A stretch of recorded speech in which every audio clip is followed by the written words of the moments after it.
பொதுவாக நம்ம தமிழ்நாட்டில் சப்தக்கன்னியர்கள் வழிபாடுன்றது வரலாற்றுக்குட்பட்ட காலத்திலேருந்து இன்றியமையாத ஒன்றா இருக்குங்க. அப்படிப்பட்ட சப்தமாக்களோட சிலைகள் தஞ்சாவூர் பள்ளியக்கிரகாரம் போகிற வழியில் ஒரு வயலில் அமைஞ்சிருக்கு.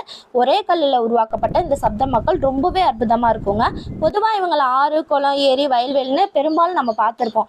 ஆனால் இந்த சப்தமாக்கள் முக்கியமாக கிராம தெய்வ வழிபாட்டில் தான் இருப்பாங்க. சரி, இந்த சப்தமாக்கள் எப்படி வந்தாங்கன்னு தெரிஞ்சுக்கலாமா? முதல்ல இவங்க பேர்கள் என்னென்னா பிராமி, மகேஸ்வரி, கௌமாரி, வைஷ்ணவி, வராகி, இந்திராணி, சாமுண்டின்றதாங்க.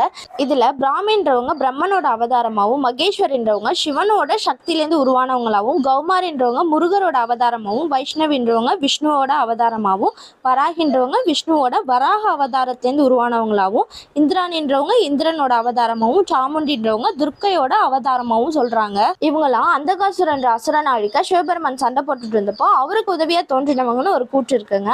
அது போலவே அம்பிகை சும்ப நிசம்பன்ற அசுரர்களை அழிக்க போனப்போ அவங்கள